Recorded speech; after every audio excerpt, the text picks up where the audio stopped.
It's Missy with Missy Dawn Sews. This is not my normal content, but I want to get to know you guys, and I thought maybe you might want to get to know me. So I thought I would share an average day of my life with you all. It's not just sewing and recording videos and market prepping. I wish that was all I did all day, every day, but it's not. So I own a dog grooming business alongside a dog boarding business, meaning I watch people's dogs when they go on vacation. So I did work today. It's Saturday, July 25th. I just got home. It's 2 o'clock. So I got into work, I don't know, 7:30-ish this morning. And I work every other Saturday on most occasions. Now when market season hits, I might have to adjust that. I have to maybe work more Saturdays or less Saturdays. But my Saturdays are booked until next year. Like, I don't really add new people on. I've had the same people on Saturdays for a couple years now. Especially since I went down. I used to work 6 days a week every day. And then as I got busier and busier, I work 5 days a week. Sometimes it's 4 days a week because I usually always take Wednesdays off. And then now I'm only working every other Saturday. Unless I need to add extra people on, I'll go in and work an extra Saturday. So that's one good thing about owning my own business. I can fluctuate my schedule. I try not to because, people are on a schedule with their dogs. So anyway, that's why I'm looking like this. I don't do hair and makeup before I go to work when I'm dog grooming. I get soaking wet and I'm constantly messing with my eyes because I get dog hair in them. I'm in a flare right now for whatever reason. I have 2 autoimmune disorders, and you can see how red my face is. So you can see that nice butterfly. If you know, you know. I'm pretty fatigued.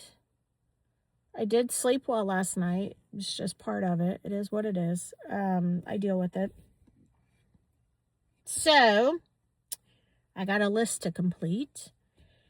It's about 2. I'm going to go in, let my doggies out, let them mess around, and I need to mow. Our mower had to go in to get service at the beginning of the week. A belt came off. So they had it for a few days. I just got it back yesterday, so I'm going to mow. We've got about almost 2 acres. It takes me about an hour and a half. So I'm going to get that done. And then I got to do water changes on fish tanks, which I'll give you a little tour of that later too. It's pretty cool. I haven't done a water change in like 9 months because my husband's been home, but he's back on the road now. So it's not hard. It's just time consuming, which is all right. I got a TV out there. I'll put my YouTube on. And so, yeah, we'll have a sale and I'll be too busy to buy stuff, which is a good thing. But I like to have it on in the background. So got to do that. And then I've got to finish a baby quilt. I think I finally got down what I want to do. I've been procrastinating and I really need to have it done by the end of the weekend is my goal. So I will show you that process. And then I have 2 dogs at my shop, so I'll have to get this stuff done. After I mow, I'll probably shower because I do have allergies, so I do like to shower as soon as I'm done mowing. I don't need any other flare-ups happening. And then I'm going to work on tanks. I'll go take care of the dogs. And then I'm off tomorrow and Monday, actually. I'm taking Monday off this week. I was supposed to have a procedure done on Monday. It's canceled. But I'll be working Wednesday instead. So it's kind of nice to have 2 days off in a row. I've often toyed taking Monday off instead of Wednesday. But I have a lot of customers that don't work Mondays and they bring their dogs to me. So, it is what it is. But anyway, okay, so I'm going to cut here. I'm going to get on that mower, let my dogs out, get that done, and I'll be back with an update. Okay, she's mowed. It's 3:30 and I even took a 15-minute break to talk to my daughter who called. So I flew through. Yeah, I care a little bit less than what my husband does when he mows. So anyway, I'm going to go take my shower. My dogs are whining because they're scared of the mower and been running in and out. But yeah, I'm gonna go get my shower taken because I did mow down some overgrown stuff and I know it has poison ivy in it and I'm not looking forward to getting poison ivy. So I'm gonna let the mower cool down before I bring it in. These two maniacs, sorry. And then I'll be back. I'm gonna work on tanks when I'm finished. Hey, be nice. Sorry. And I'll take you with me on my journey for water changes. Not the whole time, but I'll just show you the tanks and all that good stuff. And I'll see you shortly. All right, guys. It is, I don't know, probably 5-ish now.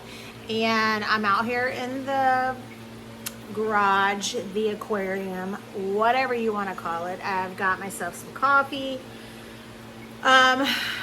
I am going to get ready to do some water changes. I need to clear off this table. There's some old coral, there's some rocks, and I kind of like to start with this clean slate out here. So I'm going to get busy doing that. I'll show you the water setup, and then I'll probably turn the video off unless you want to see the whole process. It's my first time doing it, so I'm kind of just a little bit nervous. And I just don't want to make any mistakes because a tiny mistake can be a huge mistake later. It may not show up today, it may not show up tomorrow, but it definitely can devastate things.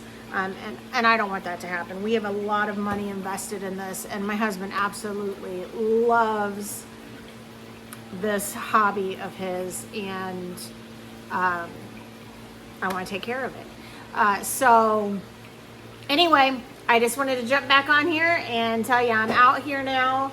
Obviously I got ready for the day. I am feeling better. I think sometimes just need a shower to make me feel like a human again, put on some makeup and do my hair. And I'm still in a flare up, but I mean, it is what it is. It's just something I've dealt with for a while now. But yeah, so I'm gonna get started. I'm gonna, like I said, do some prep work and then I'm gonna jump right to it. So I'll be back with an update. Hey guys, so update, it's like 20 after 8. Water changes are done. Testing is done. I'm testing the last thing, magnesium. I'm just waiting for the time to be up. I've dosed, trying to think, I'm making water. So here, let me flip you around. I don't know how to flip it around. This is the water making station. I hope you can see that. So up top is so you can see our RODI water. He has quite the setup. So the top 3 barrels are RO water, super ultra filtered water, like through all of these filters. And then when we're ready to mix salt water, it comes down here and like I got this barrel going and you can see the salt at the bottom. I gotta put the pump in there and get it stirred up, but I just wanted to make more water. So that's ready. We have a guy that comes and buys water. He'll probably be reaching out in the next day or two. So I want to make sure I had RO water. So when you top your tanks off, you just use plain RO water because the salt doesn't evaporate. So these tanks evaporate a lot daily. So we have auto top offs. So I don't have to worry about it. I just fill those auto top offs, and then when the tank calls for water, it shoots it in there. But that's just plain water.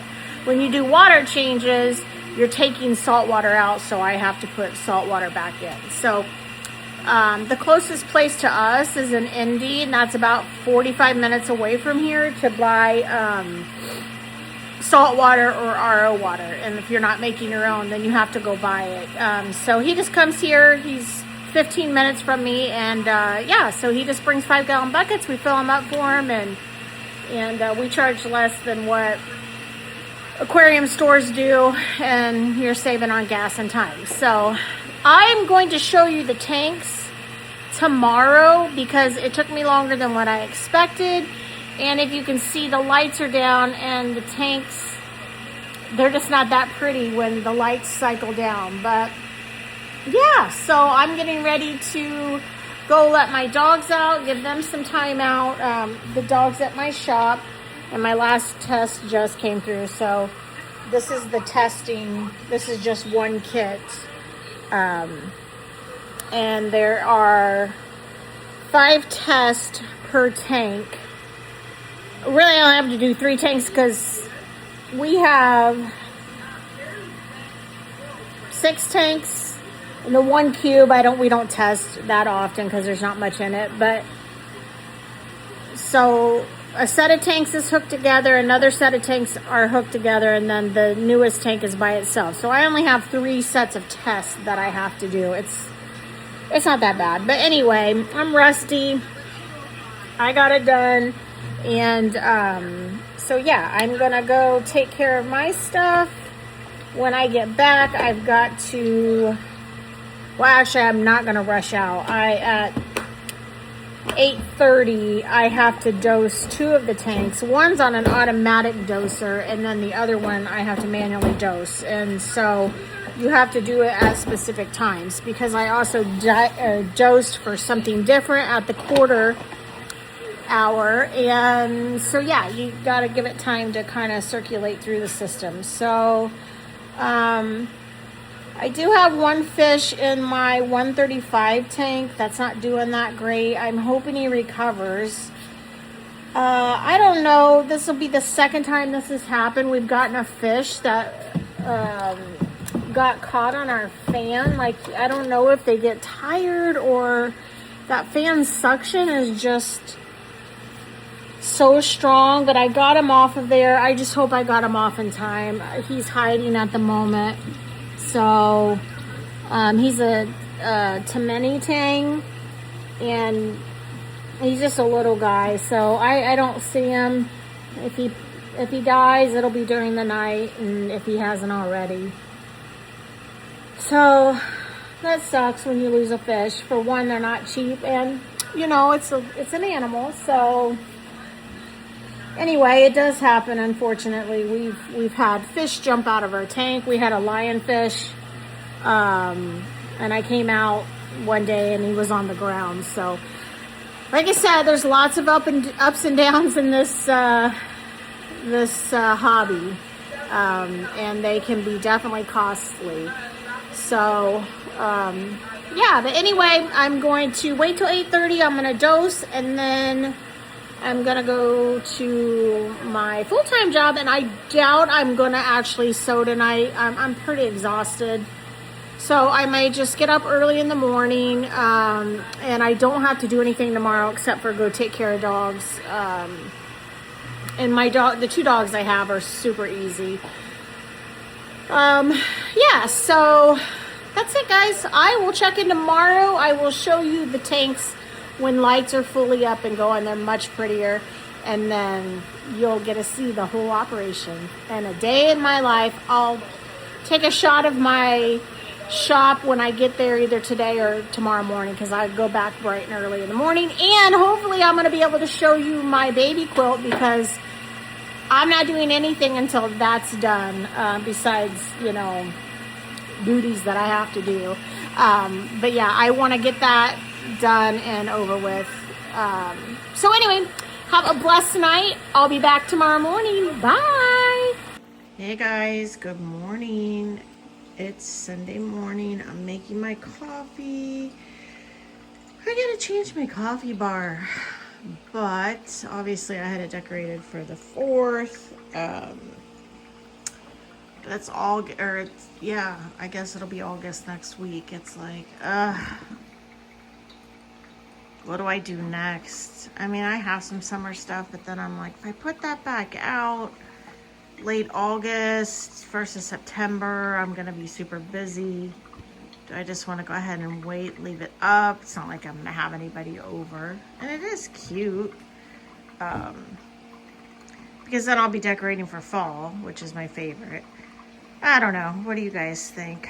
Anyway, I'm getting my coffee made. I'm gonna go let my dogs out at the shop. It's just a little after 7. I did sleep in a little bit more, but I was up from like 2 to 4:30, just wide awake. I'm sure that has to do with just I'm in a flare and I'm perimenopausal and, you know, all that good stuff. But I think I slept the best from about 4:30 until I got up at 7, and my dogs had had enough of me being in bed. They're used to me up by 5, like every morning. So anyway, I've already fed the fish. The lights still aren't fully up, but I did just want to check the tanks to make sure that I've gotten everything done correctly, and everything looks great. They look great. I do need to get a new coffee maker. So my sister just got a Breville. She bought the same one I had, took it back and got a Breville. I haven't talked to her because she called me to tell me about it when I was doing water changes, and I just couldn't talk to her while I was doing that. So I'll talk to her today. But yeah, I'm gonna grab a cup of coffee, head over to my shop, and then I get back. I'm going to get started upstairs on the baby blanket. And then when I need to take a break, I'll come down and show you the tanks, show you my progress and what I'm doing with the baby blanket, and I'll just keep you updated. Bye, guys. Okay, guys, I'm officially up in the sewing room. I'm going to get started on this baby quilt. So this is what I'm starting with. It's Cuddle. It's by the Shannon Company or Shannon Fabrics. It came as a kit. So that's the back side. And then you got this cute little front panel. And then it came with all the fur, which I don't know that I'm going to use. Maybe. And then I bought this Cuddle because I was going to use it as the back. And I was going to reverse my quilt pattern, the quilting. And so you can see it. This shows up beautifully. If you've never quilted this as a back, your quilting shows up so good. I did another baby blanket for the same customer for her niece. This time it's for a friend, and it's going to be a boy.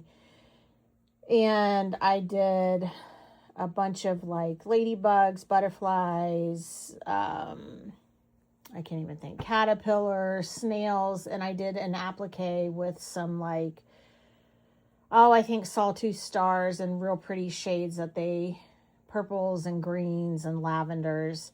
And then I put almost a pinkish lavender minky on the back, and I did a daisy design, and it did fantastic.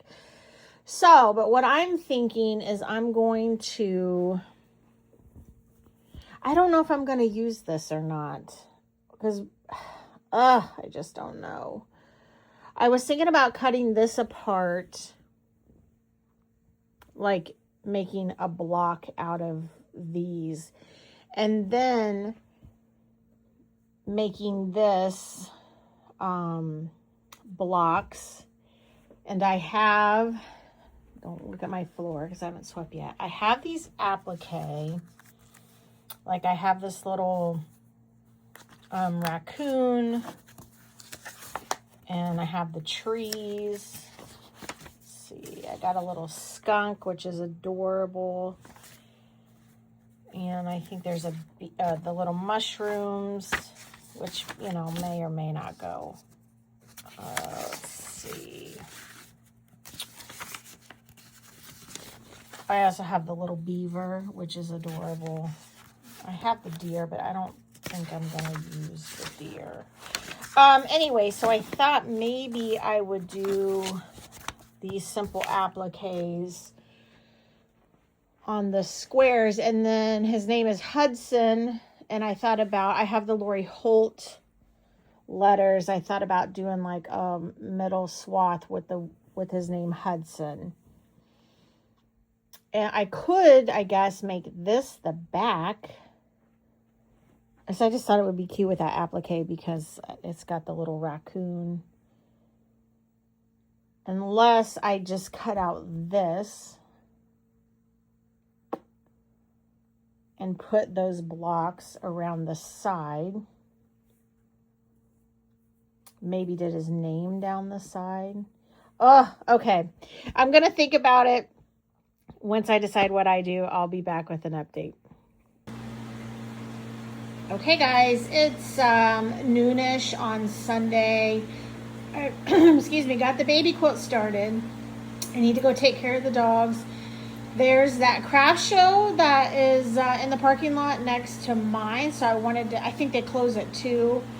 I'm going to go check that out, let the dogs out, and then come back. But I wanted you to see the tanks, why the lights are up and the coral is out. So again, this is just kind of like a holding tank for live rock. There's a few pieces of coral in there, just some Kenya trees, and we got one fish in there.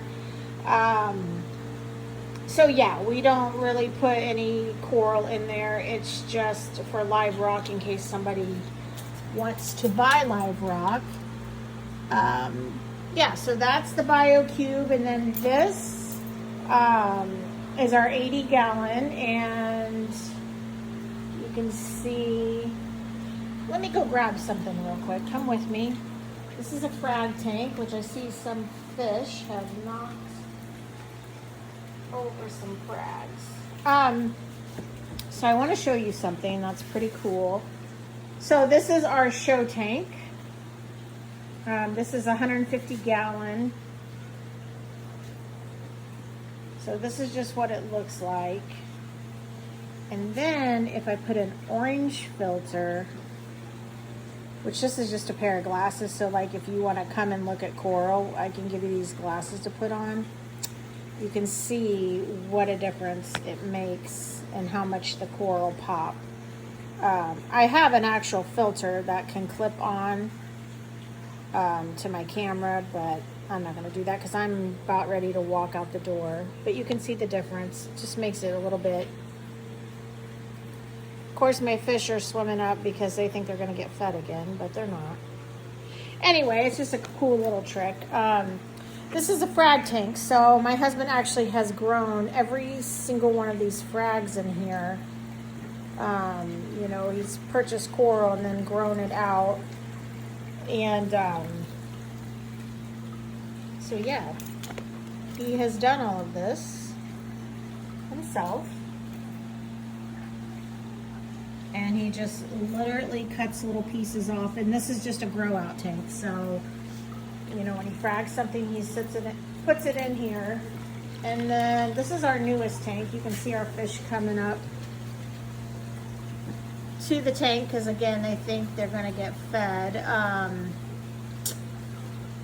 trying to locate and I find it. My fish didn't make it. He's back on the fan, so I'm going to have to get him out of there. But this tank is beautiful. This is a water box and they follow me. They're going to follow me like little doggies wanting their food. But yeah, this tank has mainly SPS, I think, or LPS. It's like hard corals versus soft corals. He has a mixture, but I think it's SBS. Then there's the beautiful torches, which are my favorite. Those are soft corals. I just like the movement. But yeah, so I'm bummed about that little fish. I don't know what it is. And then this is another frag tank. We go to frag swaps, and anytime we get something new, it comes in here. I'm having a hair algae issue in this tank, so hopefully my husband will be coming home hopefully by the weekend or mid next week. He's having a carpal tunnel surgery, and so he's gonna have to come back home and maybe he can address that. But yeah, so this is the setup. This is his whole water station. I don't know if I shared it last night or not in a video, but I'll piece it all together. So the top row is just RODI water, which is ultra filtered water. Those are all the filterings systems that it goes in. And then the bottom 3 cans are the mixed salt water. So when you do a water change, you have to put salt water in, but I need the RO water to do auto water top offs, because it evaporates and you don't put salt water back in because the salt doesn't evaporate. So anyway, yeah, this is the setup. He's got a really nice setup out here. So this is it. So I guess this is kind of my baby while he's going.